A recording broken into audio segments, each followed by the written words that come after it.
السلام علیکم ورحمۃ اللہ وبرکاتہ۔ الحمد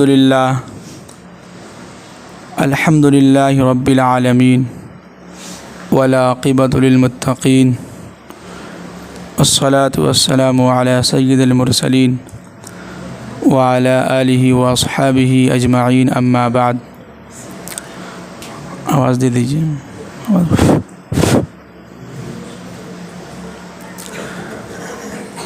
اعوذ باللہ من الشیطان الرجیم، بسم اللہ الرحمن الرحیم۔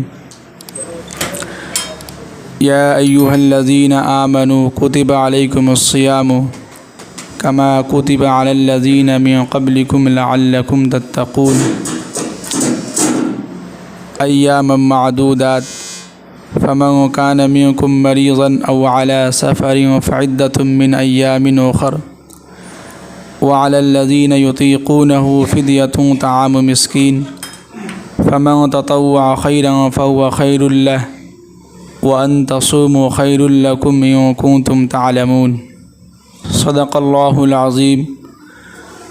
قال النبي صلى الله عليه وسلم: من صام رمضان إيمانا احتسابا غفر له ما تقدم من ذنبه ومن قام رمضان ایمانا احتسابا غفر له ما تقدم من ذنبه او كما قال علیہ الصلاۃ والسلام۔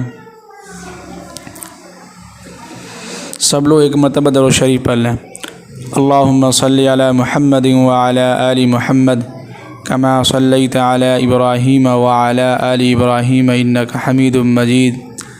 اللہم بارک علی محمد وعلی آل محمد کما بارکت علی ابراہیم وعلی آل ابراہیم انک حمید مجید۔ دیکھیے، اللہ کا لاکھ لاکھ شکر اور احسان ہوا کہ اللہ نے ہم سب کو جمعہ کی نماز جماعت کے ساتھ ادا کرنے کی توفیق دی، اور سب سے اہم یہ ہے کہ یہ رمضان المبارک کا پہلا جمعہ ہے، اور آج سمجھیے کہ چوتھا روزہ چل رہا ہے نا۔ ماشاءاللہ، بہت خوش نصیبی کی بات ہے، اللہ نے ہم سب کو رمضان المبارک کا مہینہ دیا ہے۔ کتنا مقدس، اتنا بابرکت، اتنی فضیلت والی، سمجھیے کہ اس مہینے میں اللہ تعالیٰ نے کتنی برکتیں نازل کی ہیں۔ اور اس مہینے کے اندر سب سے اہم کام یہ ہوتا ہے کہ شیطان کو اللہ تعالیٰ ایک مہینے کے لیے قید کر دیتا ہے۔ یہ سب سے اہم ہے، اس لیے کہ پورے سال شیطان جو ہم کو پٹیاں جو سکھایا ہے، پورے سال جو شیطان جتنا زبردست طریقے سے بہکاتا ہے، تو اس ایک مہینے میں انسان کو سکون مل جاتا ہے کہ شیطان بند ہو گیا ہے۔ یہ سب سے فضیلت والی ہے دیکھا جائے تو، اس حساب سے کہ اللہ نے ایک مہینہ ایسا دیا ہے، اس مہینے میں تمام شیطان کو کیا کر دیا؟ قید کر دیا، بند کر دیا۔ ایک مہینے کی جیل کی سزا سنا دی گئی ہے کہ نہیں؟ تو یہ مہینہ جو چل رہا ہے رمضان المبارک کا مہینہ، دیکھیے رمضان، لفظ رمضان جو ہے اس کے معنی آتے ہیں جلا دینا، خاکستر کر دینا، بالکل نیست و نابود کر دینا۔ یعنی کہیں پر اگر آگ لگے اور وہ جگہ سوکھی ہو، گھاس وغیرہ سوکھی ہو، تو آگ لگانے کے بعد کیا ہوتا ہے؟ پورے کے پورے جل کے راکھ ہو جاتا ہے، پورے ایک دم نیست و نابود کر دیتا ہے، ختم کر دیتا ہے۔ اسی طرح رمضان، اس کے معنی یہ ہے کہ ہمارے گناہوں کو جلا کر بالکل راکھ کر دیا جاتا ہے، ہمارے گناہوں کو بالکل ختم کر دیا جاتا ہے۔ جو بھی ہم نے گناہ کیا ہے پورے سال میں، اس مہینے کے اندر اگر کوئی شخص من صام رمضان ایمانا و احتسابا، ایمان کے ساتھ، احتساب کے ساتھ، ایمانداری کے ساتھ اگر روزہ رکھتا ہے تو غفر له ما تقدم من ذنبه، تو اللہ تعالیٰ اس کے سارے پچھلے گناہوں کو کیا کرتے ہیں؟ معاف کر دیتے ہیں۔ تو اس لیے سب سے پہلے ہمیں یہ سمجھنا ہوگا کہ رمضان کے معنی یہ ہے کہ گناہوں کو جلا کر خاکستر کر دینا، نیست و نابود کر دینا، ختم کر دینا۔ جی، اور اس کے بعد اللہ تعالیٰ نے قرآن پاک کے اندر جو ہم نے آپ کے سامنے جو تلاوت کی ہے، اس آیت کے اندر اللہ تعالیٰ خاص طور سے ایمان والوں سے مخاطب ہیں۔ کن لوگوں سے مخاطب ہے؟ ایمان والوں سے۔ اگر ایمان والے سو جائیں گے تو پھر کس سے مخاطب ہوں گے؟ تو سب لوگ جگے رہیں، ایسا لگے کہ ہم لوگ مسجد میں بیٹھے ہیں، ہر پروا قبرستان میں بیان نہیں ہو رہا ہے کہ نہیں؟ ایک چیز یہ کہ ہمارے چہرے پہ جو غنودگی یعنی منحوسیت، یہ بہت خراب چیز ہے۔ الکسلان مذموم، منہاج العربیہ ایک کتاب ہے جو ہم لوگوں کو عربی اول یا دوم میں پڑھائی جاتی ہے، تو اس وقت ہم لوگ پڑھے تھے، ابھی تک یاد ہے کہ الکسلان مذموم، یہ سستی جو ہے بہت ہی خراب چیز ہے۔ یہ سستی انسان کو کہیں کا بھی رہنے نہیں دیتا ہے، ایک دم بالکل ذلیل و رسوا کر دیتا ہے۔ اس لیے ہم شروع سے ہی کہتے آ رہے ہیں کہ خوشبو کا استعمال کیجیے، عطر کا استعمال کیجیے، بہت اچھی چیز ہے، اس سے ذہن صاف رہتا ہے، موڈ فریش رہتا ہے، اور یہ پیغمبروں کی سنت ہے۔ کس کی سنت ہے؟ پیغمبروں کی سنت ہے خوشبو لگانا، بہت ہی پسندیدہ عمل ہے یہ۔ آج ہم لوگ نہ جانے کھینی میں، گٹکھا میں 50 روپیہ 60 روپیہ خرچ کر دیتے ہیں، لیکن وہیں پر 25 روپیہ 30 روپیہ 60 روپیہ 100 روپیے کا عطر کی خوشبو جو شیشی آتی ہے، وہ کیا ہم نہیں خرید سکتے ہیں؟ خرید سکتے ہیں، بس سوچ کو بدلنا ہوگا۔ آج کے دور میں کوئی بھی انسان جو اپنے آپ کو کہے غریب ہے، یہ بالکل غلط ہے۔ ہم اپنی سوچ سے غریب ہیں، دل میں سوچ کے بیٹھے ہوئے ہم تو غریب ہیں، کہاں سے خرید پائیں گے؟ تو پھر زندگی میں کبھی نہیں خرید پائیے گا۔ کیا ہے؟ پھر زندگی میں کبھی نہیں خرید پائیے گا۔ اور جس کے اندر جذبہ ہوتا ہے، شوق ہوتا ہے لگانے کا، وہ انسان خرید ہی لیتا ہے۔ ابھی میرے پاس 3 شیشی عطر کی اسٹار رکھا ہوا ہے، ابھی پھر دل کر رہا خریدنے کا، جہاں خریدنے کا دل کرتا کوئی لا کے دے دیتا ہے۔ تو شوق ہونا چاہیے، جذبہ ہونا چاہیے، خوشبو کا استعمال کریں ہم لوگ۔ اور دوسری بات سب سے اہم یہ کہ جو اللہ کے نبی صلی اللہ علیہ وسلم بھی صحابہ کو تلقین کرتے تھے کہ بھائی جب مسجد میں آیا کرو تو اچھے طریقے سے غسل وغیرہ کر کے آیا کرو، لباس تھوڑا صاف ستھرا ہونا چاہیے۔ اس سے کیا ہوگا کہ تمہارے بازو میں جو لوگ بیٹھے ہیں ان کو تکلیف نہ ہو۔ اس موضوع پہ ہم کئی بات کر چکے ہیں، آپ بولتے رہتے ہیں کہ صفائی ستھرائی کو ہم لوگ لازم رہیں۔ کئی لوگوں کو ہم نے دیکھا جو لباس شروع سال میں رمضان کے بعد دیکھے تھے، ابھی تک اسی کپڑے کو پہن رہے ہیں۔ واللہ کو معلوم وہ دھوتے ہیں کہ نہیں دھوتے ہیں، پریس کرتے ہیں کہ نہیں کرتے ہیں۔ آج کل تو ماشاءاللہ اتنی آسانی آ گئی ہے، پہلے کے زمانے میں پریس کرنے میں تکلیف ہوتی تھی، کوئلہ جلاؤ پھر اس کے اندر رکھو تب جو ہے جا کے پریس کرو۔ آج کل تو لائٹ ہے، لگائیے پریس کر لیجئے۔ آپ نہیں تو آپ کے گھر میں پوتا ہے، پوتی ہے، بہو ہے، بیٹی ہے، کسی سے بھی آپ کہہ سکتے ہیں کہ تھوڑا ہمارا یہ سامان دھو دو، ٹوپی وغیرہ دھو دو، یہ تھوڑا کرتے پہ جو ہے پریس کر دو۔ تو ہم لوگ بدلنا نہیں چاہ رہے ہیں اپنے آپ کو۔ جب تک ہم لوگ اپنے آپ کو بدلنا نہیں چاہیں گے، ہمیں کوئی بدل نہیں سکتا ہے۔ آج ہم لوگ اچھے وقت کا انتظار کرتے ہیں، اب محنت کچھ بھی نہیں کر رہے ہیں۔ کیا ہے؟ محنت کچھ بھی نہیں کر رہے ہیں۔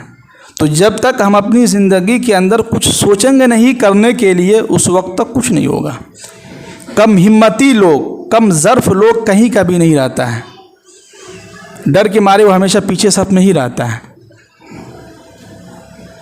تو خلاصہ کلام یہی ہے کہ جو ہم بات کہہ رہے ہیں کہ اس کو تھوڑا سا آپ لوگ لیں اور صفائی ستھرائی کا خیال رکھیں تاکہ بازو والوں کو تکلیف نہ ہو۔ کچھ لوگوں کے لباس اس طرح ہیں، اس طرح سے آتے ہیں، اب بازو میں ان کے سامنے یا ان کے بازو میں کھڑے ہونے کا دل نہیں کرتا ہے۔ بھائی مسجد کے اندر آئے ہیں، تھوڑا سا بال میں تیل ہو، چہرے پہ تھوڑی سی نورانیت ہو، اور تھوڑا سا بال سیٹ کر کے آئیں، ٹوپی لگا کر کے آئیں، تھوڑا خوشبو لگا لیں، کرتا پہ تھوڑا سا پریس مار لیں۔ یہ سب چیزیں اگر آپ جمعہ کے دن کریں گے تو کب کریں گے؟ کم سے کم جمعہ کے دن تو صفائی ستھرائی کا خیال رکھیں۔ اس کے بارے میں اللہ کے نبی کی حدیث بھی ہے کہ جمعہ کے دن صبح سے ہی انسان کو صفائی ستھرائی کا خیال رکھنا چاہیے، غسل کرنا چاہیے، خوشبو لگانا چاہیے، اچھا سے اچھا لباس پہننا چاہیے، اور جتنا ہو سکے پہلے کوشش کریں کہ مسجد پہلے پہنچنے کی کوشش کریں۔ جی، تو اللہ تعالیٰ نے قرآن پاک کے اندر اس آیت میں یہ فرمایا ہے کہ یا ایھا الذین آمنوا کتب علیکم الصیام، کہ اے ایمان والو ہم نے تم پر جو ہے روزہ فرض کیا ہے۔ کیا کیا ہے؟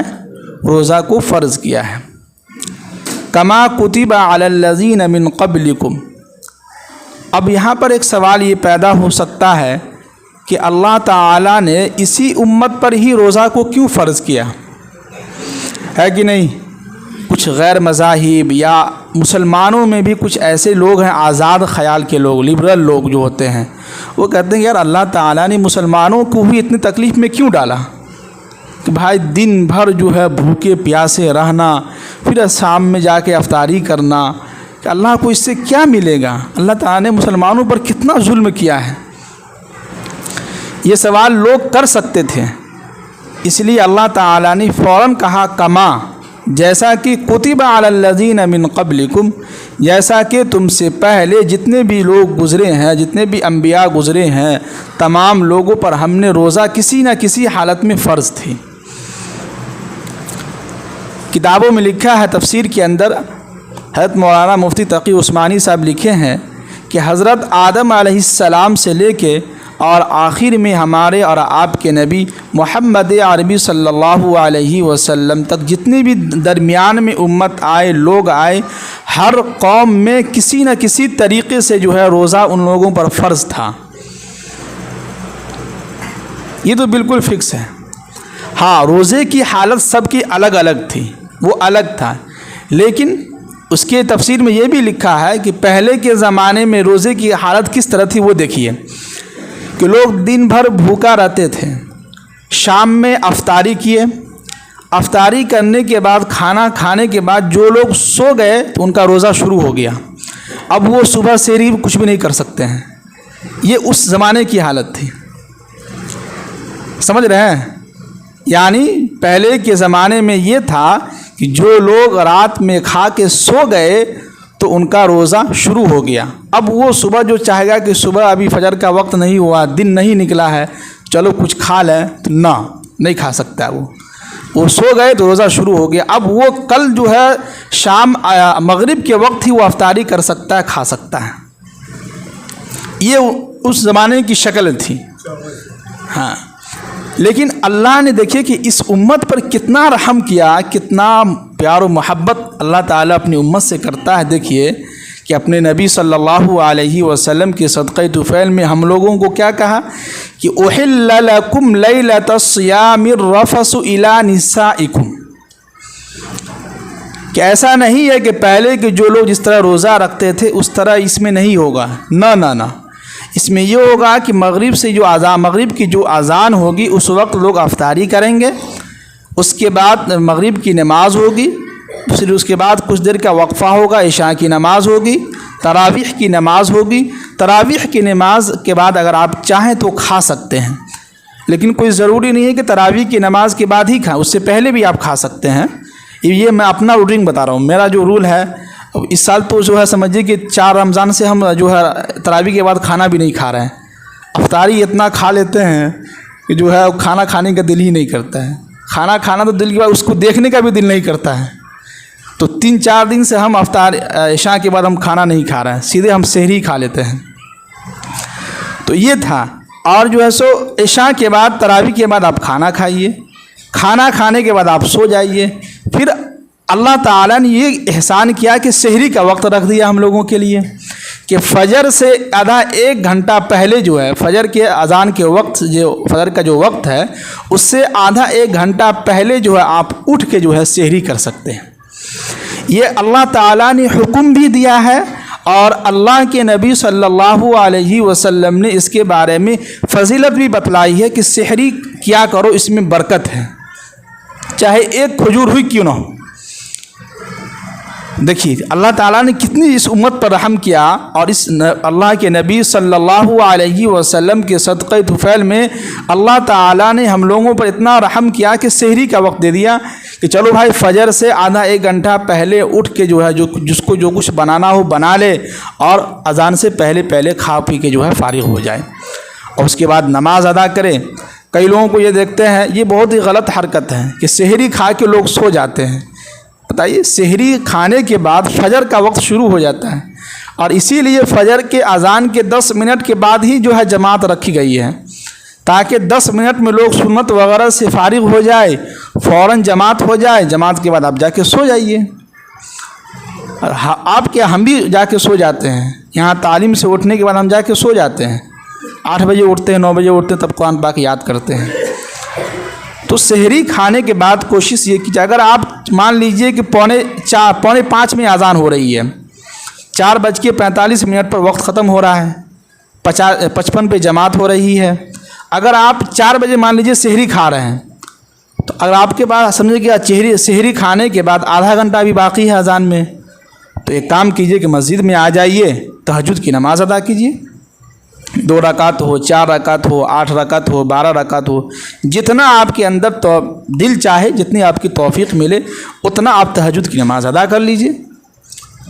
تو آپ تہجد کی نماز ادا کرنے کے لیے مسجد میں آ جائیے گا، تو دھیرے دھیرے وقت بھی گزر جائے گا، فوراً اذان بھی ہو جائے گی، اذان کے بعد نماز ہوگی، اس کے بعد آپ جا کے سو جائیے، ہے کہ نہیں جی۔ اب رہا مسئلہ کہ اس روزہ کے رکھنے سے، اب دیکھیے روزہ رکھنے سے 2 فائدے ہیں، ایک جسمانی فائدہ، ایک روحانی فائدہ۔ یعنی جسمانی فائدہ یہ ہوگا کہ سال بھر کے ہمارے بدن کا زکوٰۃ نکلے گا۔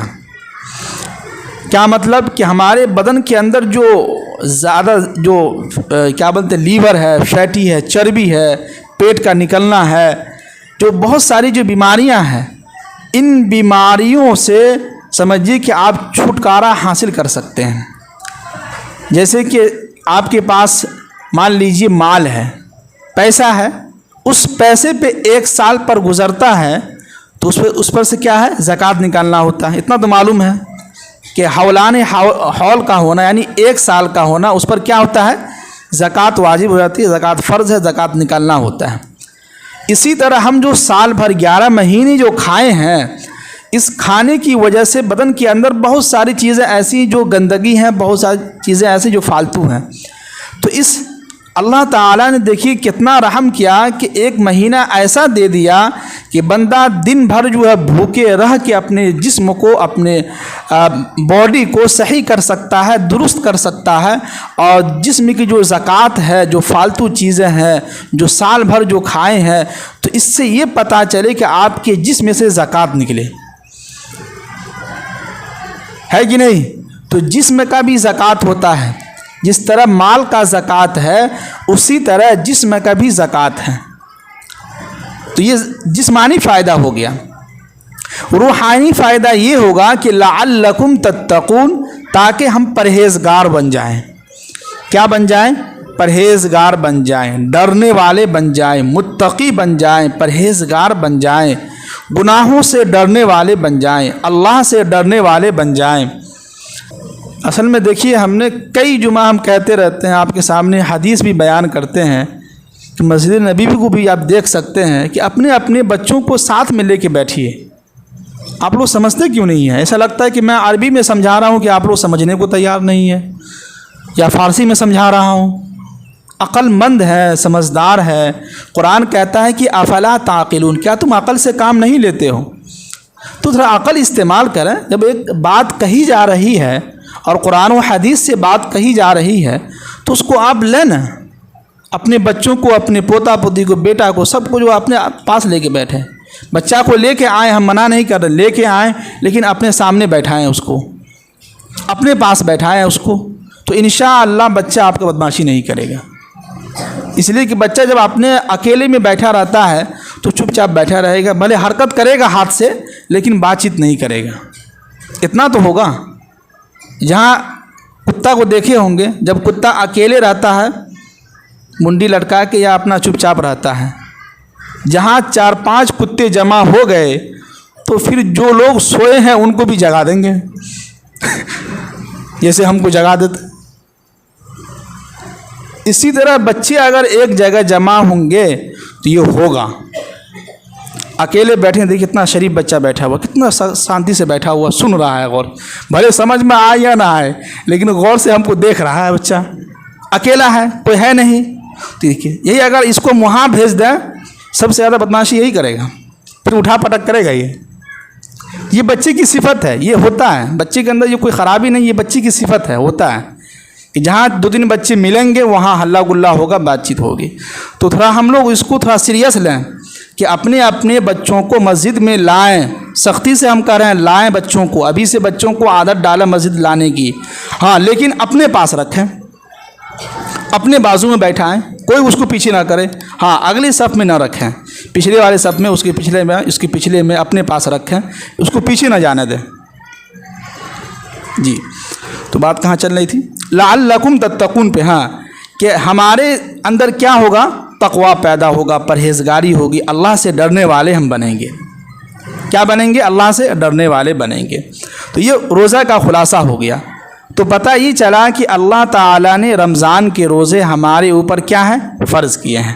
ہر مسلمان مرد، عاقل مرد جو ہے، بچی ہو، جو عقل مند ہو، سب پر روزہ کیا ہے؟ فرض کیا ہے.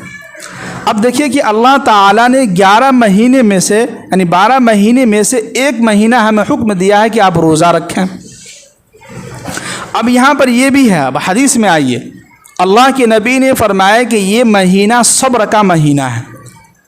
کس کا مہینہ ہے؟ صبر کا مہینہ ہے. تو ہے کہ نہیں؟ سحری کھانے کے بعد ابھی جیسے کچھ لوگوں کو پیاس لگ رہی ہے، ہم کو یہ پیاس لگ رہی ہے، لیکن کیا ہے؟ صبر کیے ہوئے ہیں. اگر ہم چاہیں تو پی سکتے ہیں پانی، اگر چاہیں تو پی سکتے، کوئی ہم کو روک ٹوک کرنے والا کوئی نہیں ہے، کوئی منع نہیں کر سکتا. یہاں نہیں تو روم میں جا کے پی سکتے ہیں اکیلے، کوئی دیکھنے والا نہیں ہے. لیکن کیا ہے؟ یہ کس کا حکم ہے؟ اللہ کا حکم ہے. دوسرا یہ کہ صبر کرنا ہے، کہ نہیں بھائی صبر کرنا ہے. بس 1 بج گئے ہیں، 2 بج گئے ہیں، کچھ گھنٹے اور باقی ہیں، مغرب کے وقت باقی ہے، بس 1-2 گھنٹہ باقی، تھوڑا صبر کر لیتے ہیں. اسی طرح انسان صبر کرتے کرتے کیا ہوتا ہے کہ اس کے اندر ہر چیز کو صبر کرنے کا، اور اس کے اندر ایک تقویٰ پیدا ہوتا ہے کہ ہم اللہ سے ڈرنے والے بنیں. کیا بنیں؟ اللہ سے ڈرنے والے بنیں. پھر ایمان میں تازگی پیدا ہوتا ہے، پھر انسان ڈرتا ہے گناہوں والا کام سے. تو یہ ہے صبر. اور اس 1 مہینے کے صبر کرنے سے اللہ تعالیٰ پورے سال کا نظام صحیح کر سکتا ہے. جیسے کہ ابھی روزہ لگ رہا ہے مان لیجئے، لیکن ہم صبر کیے ہوئے ہیں، تو اس صبر کی پورے مہینے اگر ہم اسی طرح پریکٹس کرتے رہیں اور عادت اگر بن جائے گی تو پورے سال کے اندر اگر ہمیں کوئی تکلیف پہنچے گی، کوئی مصیبت پہنچے گی یا کچھ بھی ہوگا تو ہم کیا کریں گے؟ صبر کریں گے. کہیں گے چلو بھائی کوئی بات نہیں، تھوڑا صبر کرو، انشاءاللہ ملے گا. تھوڑا سا لیٹ سے ہی ملے گا لیکن کیا ہے؟ ملے گا. وہ کہتے ہیں کہ محنت کرنے والوں کی کوشش جو ہے کبھی جو ہے ضائع نہیں ہوتی ہے، ملتی ہے لیکن دیر سے ملتی ہے. اسی طرح یہ مہینہ جو ہے اگر پورے مہینہ اگر ہم صبر کرتے رہیں روزہ کے اندر، اسی طرح تراویح کے اندر دیکھیے کہ 4 رکعت کے بعد پاؤں درد کر رہا ہے لیکن صبر کیے ہوئے ہمت سے جو ہے تراویح کی نماز ادا کر رہے ہیں. تو اسی طرح انسان صبر کرتے کرتے، ہمت کرتے کرتے 20 رکعت نماز ادا کر لیتا ہے. تو کیا ہوا کہ اس کے اندر صبر کرنے کا جذبہ پیدا ہو گیا. کیا ہو گیا؟ صبر کرنے کا جذبہ پیدا ہو گیا. اب وہ انسان پورے سال جو ہے صبر کر سکتا ہے. وہ لوگ کہتے ہیں نا کہ چند دن اگر سگریٹ پی لے، 1-2 دن اگر سگریٹ پی لے تو کہتا ہے کہ ہمیں عادت ہو گئی ہے کہ نہیں؟ تمباکو اگر 1-2 دن کھا لے تو کہتے ہیں ہم کو عادت ہو گئی ہے. ہر چیز کے کھانے سے کہتا ہے کہ ہم کو عادت ہو گئی ہے. تو ٹھیک اسی طرح اگر ہم رمضان کے اندر روزہ رکھ کے صبر کر رہے ہیں، تراویح کی نماز ادا کر کے ہمت سے صبر کر رہے ہیں، تو کیا ہم پورے سال صبر نہیں کر سکتے ہیں؟ کر سکتے ہیں. اب ایک پوائنٹ کی بات میں بہت اہم، جو مضمون ہم نے موال میں پڑھا، کسی نے بھیجا کہ روزہ رکھنے سے بہت سارے فائدے ہیں. ان میں سے ایک فائدہ جو ہمیں بہت اچھا لگا وہ یہ کہ روزہ رکھنے سے انسان کا خون جو ہے، بلڈ پریشر جو ہے نارمل رہتا ہے. ایک دم بالکل درمیان میں رہتا ہے، نہ زیادہ ہوتا ہے نہ کم ہوتا ہے. بتائیے کتنی اچھی بیماری سے انسان بچ گیا. یعنی جس کو بی پی کہتے ہیں، کبھی ہائی ہو جاتا ہے کبھی لو ہو جاتا ہے، تو اس مضمون میں لکھا ہے کہ روزہ رکھنے سے سب سے اہم یہ ہے کہ آپ کا بلڈ پریشر جو ہے بالکل نارمل رہے گا اور آپ ہر بیماری سے بچ سکتے ہیں. اس میں سب سے اہم ایک انگریز ڈاکٹر کا کہنا ہے، امریکہ کا ڈاکٹر سائنسداں بھی ہے اور ڈاکٹر بھی، وہ کہتا ہے کہ جو مسلمان جو روزہ رکھتا ہے ایک مہینے، تو ایک مہینے مستقل روزہ رکھنے سے ان کے باڈی کے اندر بہت کم چانس ہے کہ اس کو کینسر کا بیماری ہو سکتا ہے.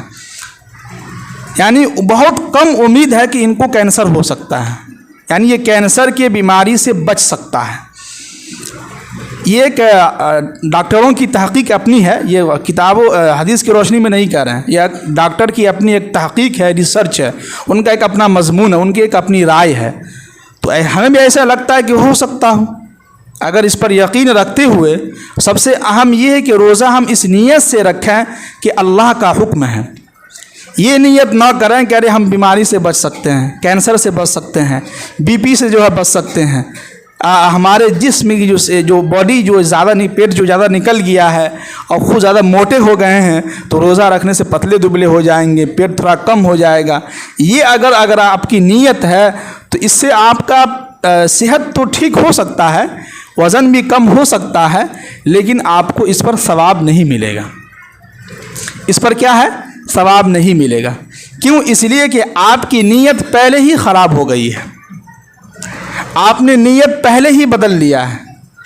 اس لیے پہلے اللہ کے نبی صلی اللہ علیہ وسلم نے فرمایا کہ من صام رمضان ایمانا، جو شخص ایمان کے ساتھ، احتساب کے ساتھ، ایمانداری کے ساتھ نیت یہ رکھے کہ میں روزہ رکھ رہا ہوں کہ اللہ کا حکم ہے، اللہ نے ہمیں حکم دیا ہے، اس نیت سے میں روزہ رکھ رہا ہوں، تو اللہ تعالی ہمارے پچھلے سارے گناہوں کو کیا کریں گے؟ معاف کریں گے. تو پہلے ہم نیت کو درست کریں. اور ایسے بھی رمضان کے مہینے کے اندر انسان افطاری میں اتنا کھا لیتا ہے تو معلوم چلا کہ وزن کم ہونے کے بجائے وزن اور زیادہ ہی ہو جاتا ہے. تو اس کی وجہ کیا ہے کہ افطاری میں ہم لوگ جو ہے فاسٹ فوڈ زیادہ کھا لیتے ہیں. کھجور تو بہت کم استعمال ہوتا ہے، جبکہ کھجور کھانا چاہیے، سنت ہے. پھر اس کے بعد ہم لوگ جو ہے سموسے ہے، کچوری ہے، چنا چورا ہے، نہ جانے کیا کیا چیزیں آج کل مارکیٹ میں آ گئے ہیں، وہ کھا کے انسان ایک دم پیٹ بھر جاتا ہے. اب 15 منٹ تک کھانا ہوتا ہے کہ نہیں؟ اذان کی 15 منٹ تک کھانا چلتا ہے. پھر افطاری کھانے کے بعد ابھی جو ہے نماز کے بعد گھر گئے کہ کھانے کے لیے بیٹھ گئے. کیا ہو گیا؟ کھانے کے لیے بیٹھ گئے. پھر اس کے بعد رات 3-4 گھنٹہ سوئے، پھر سحری کے لیے اٹھ گئے. پھر سحری میں جو ہے دال چاول سبزی و گوشت وغیرہ جو بھی آدمی کھا رہا ہے، تو اس سے وزن کم نہیں ہوگا بلکہ وزن آپ کا اور زیادہ ہی ہو جائے گا. اس لیے رمضان کے مہینے میں جو دن بھر بھوکے پیاسے رہتے ہیں تو افطاری مختصر ہو اور اچھی چیزیں کھائیں. پھل فروٹس زیادہ استعمال کریں. کیا ہے؟ پھل فروٹس جو ہے زیادہ استعمال کریں. کھجور ہے اس کو زیادہ استعمال کریں. کھجور سے خون بنتے ہیں. کیا ہے؟ کھجور کھانے سے خون بنتا ہے، لیکن ہم لوگ کھجور کھاتے نہیں ہیں. کھانا چاہیے کھجور ہے جی. تو خلاصہ کلام یہی ہے کہ اللہ تعالیٰ نے جس مہینے کے اندر روزے ہمیں اور آپ کو جو اس امت پر فرض کیا ہے، وہ اس لیے فرض کیا ہے کہ ہم کیا بن جائیں؟ متقی بن جائیں، پرہیزگار بن جائیں. اب ہم 2 مسائل کو اس پر بات کر کے بات ختم کرتے ہیں. سب سے پہلا یہ کہ جو لوگ مریض ہیں، جو لوگ بیمار ہیں، ایسی بیماری جس کا روزہ رکھنے سے اس کو نقصان ہو سکتا ہے اور مرض جو ہے زیادہ بڑھ سکتا ہے. جیسے کہ کتابوں میں لکھا ہے کہ شوگر کے مریض ہیں، یہ لوگ روزہ نہیں رکھ سکتے ہیں. اس لیے کہ اگر روزہ رکھیں گے تو اچانک ان کا شوگر جو ہے لو ہو سکتا ہے، ہائی ہو سکتا ہے. تو یہ لوگ روزہ نہیں رکھ سکتے، ان کے لیے روزہ معاف ہے. ٹھیک ہے. پھر اس کے بعد کچھ ایسی بیماری ہے جیسے ہارٹ اٹیک والے جو ہیں، دل کے جو مریض ہیں، یہ لوگ بھی چاہیں تو روزہ نہیں رکھ سکتے، ان کے لیے روزہ معاف ہے. ٹھیک ہے.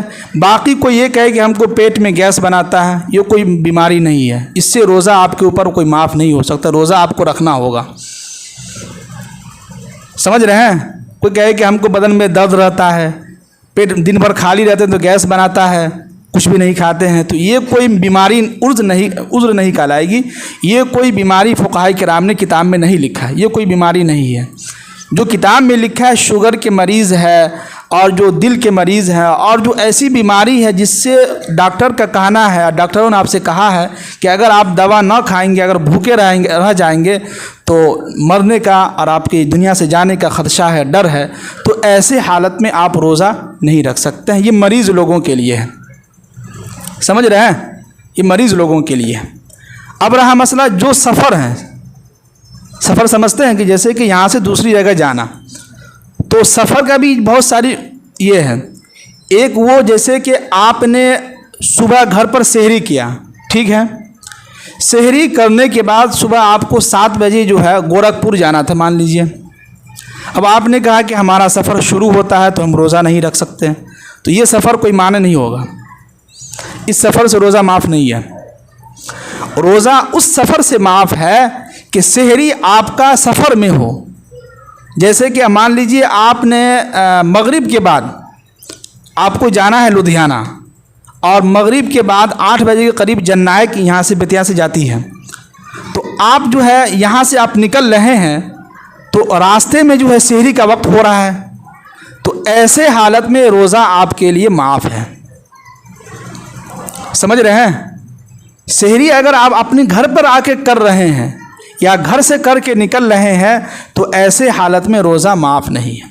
اور وہ بھی 3 دن کا سفر ہو تب، جی 1 دن کا سفر میں نہیں ہے، کم سے کم 3 دن کا سفر ہو. آج کے حساب سے کتنے دن کا؟ 3 دن کا سفر ہو. اور ایسے بھی آج کے زمانے میں سفر اتنا آسانی سے ہو رہا ہے کہ کوئی مشکل ہی نہیں ہے. اے سی میں لوگ سفر کر رہے ہیں، سلیپر میں سفر کر رہے ہیں، جنرل ڈبہ میں سفر کر رہے ہیں، ٹرین میں سفر کر رہے ہیں، بس سے لوگ سفر کر رہے ہیں، پھر جہاز کا جو ہے جہاز سے سفر کر رہے ہیں. اس میں تو کوئی مصیبت ہی نہیں ہے، کوئی مشقت ہی نہیں ہے. لیکن اگر چاہے تو رکھ سکتا ہے، لیکن اگر نہ چاہے، ان کو تکلیف ہے، دشواری ہو رہی ہے، تو ایسے مسافر جو ہے روزہ جو ہے نہیں رکھ سکتے ہیں. ہاں لیکن قرآن نے آگے کہا کہ فَعِدَّةٌ مِّنْ أَيَّامٍ أُخَرَ. جو مسافر ہے، یہ مسافر جب گھر پہنچے گا اور گھر آنے کے بعد پھر وہ رمضان کے روزہ جو ہے پورا کرے گا. معاف کا مطلب یہ نہیں کہ روزہ جو ہے کبھی رکھنا ہی نہیں ہے، نہ اس وقت روزہ آپ کا معاف ہے. اگر مان لیجئے پورے رمضان آپ سفر میں ہی گزار رہے ہیں تو روزہ تو معاف ہے، لیکن پھر سفر سے آنے کے بعد آپ گھر پہ آ گئے ہیں، اب یہ آپ کا اپنا گھر ہے، یہاں آپ مقیم ہو گئے ہیں، رہنے کے لائق ہو گئے ہیں. اب یہاں آپ کو رمضان کے روزے آپ کو پورے کرنے ہوں گے، چاہے جیسے بھی کریں، یا ہفتے میں 1 دن رکھ لیں، یا 2 دن پہ رکھ لیں، 3 دن پہ رکھ لیں، یا ٹھنڈی میں رکھ لیں، جیسے بھی رکھیں، لیکن آپ کو روزہ کیا کرنا ہوگا؟ پورا کرنا ہوگا. یہ سفر کی حالت ہو گئی. اب اگر مریض کی بات آئیے، اب اگر کوئی مریض ہے جو رمضان کے مہینے میں بیمار ہو گیا یا رمضان سے پہلے بیمار ہو گیا، لیکن رمضان کے بعد وہ ٹھیک ہو گیا، مان لیجیے اگر وہ ٹھیک ہو جاتا ہے، کسی ایسی بیماری میں ہے جو روزہ نہیں رکھ سکتا ہے، لیکن رمضان کے بعد وہ ٹھیک ہو گیا ہے، تو ایسے شخص جو ہے رمضان کے بعد ٹھیک ہونے کے بعد اپنا روزہ کیا کر سکتا ہے؟ مکمل کر سکتا ہے. اب جو لوگ روزہ نہیں رکھنا چاہتے ہیں، جو مریض ہیں، تو ان کے لیے اللہ تعالیٰ نے کہا کہ وَعَلَى الَّذِينَ يُطِيقُونَهُ فِدْيَةٌ طَعَامُ مِسْكِينٍ، وہ فدیہ عطا کرے گا. فدیہ کا مطلب یہ ہے کہ ایک مسکین کو 3 وقت کے کھانا جو ہے کھلانا ہوگا، افطاری، کھانا اور سحری. تو اس حساب سے آپ اپنے حساب سے دیکھ لیجئے جتنا پیسہ بنتا ہے. جیسے اس زمانے میں یہ تھا کہ نصف سا گیہوں یعنی آدھا سا گیہوں ہوتا تھا، تو آج کے زمانے کے حساب سے مان لیجئے 200 روپیہ 300 روپیہ، یعنی افطاری کا 100 روپیہ، کھانا کا 100 روپیہ، سحری کا 100 روپیہ، تو ایک دن کا کتنا ہو گیا؟ 300 روپیہ. تو آپ 300 روپیے کے حساب سے ہر روز آپ کسی مسکین کو اس کا فدیہ دیتے رہیں. اگر آپ پیسہ نہیں دے سکتے ہیں تو آپ کھانا ان کو جو ہے باندھ دیجئے کہ دیکھو تمہارے گھر کے اندر جو ہے روزانہ ہمارے یہاں سے افطاری جائے گا، کھانا جائے گا اور سحری بھی جائے گا. تو آپ کسی غریب کے یہاں کھانا فکس کر لیجئے کہ بھائی ہم روزہ نہیں رکھتے ہیں تو ہم اس کا فدیہ دینا چاہتے ہیں، تو تمہارا افطاری، کھانا اور سحری تینوں وقت جو ہمارے یہاں سے جائے گا. تو یہ بھی آپ کر سکتے ہیں. اگر نہیں یہ بھی نہیں کر سکتے ہیں تو آپ پیسہ ان کو دے دیجئے. جی تو خلاصہ کلام یہی ہے کہ روزہ ہر حالت میں رکھنا ہی رکھنا ہے. پیاس لگے، بھوک لگے، کچھ بھی لگے، لیکن کیا ہے روزہ رکھنا ہے تو رکھنا ہے. جو لوگ مریض ہیں ان کے لیے معاف ہے، جو لوگ مسافر ہیں ان کے لیے معاف ہے، لیکن وہ بعد میں رکھ سکتے ہیں، ہے نا. جی مجھے امید ہے کہ آپ لوگوں کو بات سمجھ میں آ گئی ہوگی. سمجھ میں آئے گی نا سب لوگوں کو؟ جی اللہ تعالی ہم سب کو عمل کرنے کی توفیق نصیب فرمائے، آمین. جو لوگ ادا نہیں کیے